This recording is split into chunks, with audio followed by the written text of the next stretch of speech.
Kheralu Bhavani engineers ખાતે ઉત્તરાયણ પર્વે વાહન ચાલકોની મદદરૂપ સેવા શરૂ। રોડ પર જતા બાઇક કે એક્ટિવા પર ફરતા ચાલકોને દોરી ના વાગે તે માટે અને ઇજાગ્રસ્ત ન થાય તે માટે સેફ્ટી ગાર્ડ લગાવી આપવામાં આવે છે। ખેરાલુ ખાતે ભવાની એન્જિનિયર્સ ખાતે કોઈપણ વ્યક્તિ પોતાના વ્હીકલ લઈને આવનારને લગાવી આપવામાં આવે છે સેફ્ટી ગાર્ડ। ખેરાલુ સિદ્ધપુર ચોકડી નજીક ભવાની એન્જિનિયર્સ ખાતે પરેશ દેસાઈ દ્વારા સેવા કાર્યમાં વધુ એક યશ કલગીરૂપ કાર્યક્રમ 30 ડિસેમ્બર રવિવારે રાબેતા મુજબ રાજકોટના નાડીભાઈ અર્જુનાનંદગીરી મહારાજ પણ કેન્સરના દર્દીઓની સારવાર ભવાની એન્જિનિયર્સ ખાતે કરશે। ઉત્તરાયણ પર્વની ઉજવણી પછી જે વાહન ચાલકોએ સળિયા પરત કરવા હશે તે પણ સ્વીકારી લેવામાં આવશે। અલગ અલગ રીતે સેવાકીય પ્રવૃત્તિઓ ભવાની એન્જિનિયર્સ ખાતે છેલ્લા 1 વર્ષથી જોડાયેલા પરેશભાઈ દેસાઈ। વધુ સમાચાર અને અપડેટ્સ માટે જોતા રહો online TV news. Suresh Thakor અને ફારૂક મેમણ સાથે।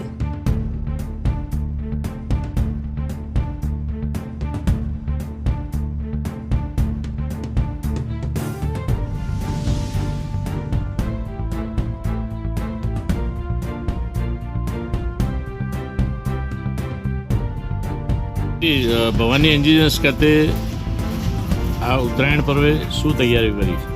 હા પ્રભુ, અત્યારે અમારા ત્યાં ઉત્તરાયણના પર્વ નિમિત્તે લોકોના દોરી ગળામાં વાગી અને ઘણા બધા માણસો ઘાયલ થાય છે, ઘણા માણસોનું મૃત્યુ થાય છે। આ બધું આપણે બધા જાણીએ છીએ અને અમારા ધ્યાનમાં બી છે। પરંતુ મારો આ 14 તારીખથી 18 તારીખનો જે વિકલાંગ કેમ્પ ચાલતો હતો એ વિકલાંગ કેમ્પ વખતે પટેલ તન્વીબેન મુકેશભાઈ મહેસાણાથી એક વિકલાંગ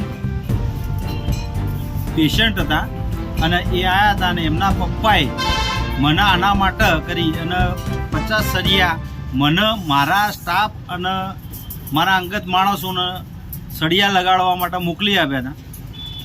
મેં મારા માણસોને લગાવતો બીજા માણસોને લાગી ગયા હરિયા, મારા માણસોને બી લગાયા। આ કામ કરતો જાહેરાત એવી થઈ જઈને હરિયાની ડિમાન્ડ ઊભી થઈ। ઘણા બધા માણસો મારે ત્યાં હરિયા નખાવા આવતા થઈ ગયા। તો મેં મુકેશભાઈને ફરીથી કહ્યું અને એમને બીજા 100 નંગ સળિયા મને આપ્યા।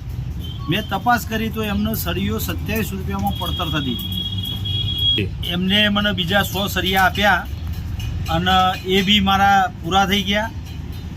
ગઈ રાત્રે મને ઊંઘ નહોતી આવતી કે ઘણા બધા માણસો મારી જોડે સળિયા નખાવા આવે છે અને હું એમને જવાબ ના આપી શકું તો ચાલે નહીં, એટલે મેં આજે તાત્કાલિક સળિયાના રોલની ખરીદી કરી લીધી અને મારા માણસોને એ કામે લગાડી દઈ અને અમે સળિયા નાખવાનું પૂરજોશમાં કામ ચાલુ કરી દીધું છે।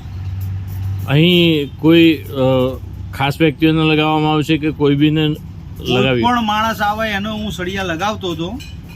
વાત એવી થઈ કે અત્યારે સવારમાં મારા 2 મિત્રો હતા, અંગત મિત્રો હતા અને હું સળિયા લગાવતો હતો। તો એ સળિયા લગાવવાવાળાના ગયા પછી એમણે મને એવું કહ્યું કે ભાઈ આ બધું ક્યાં?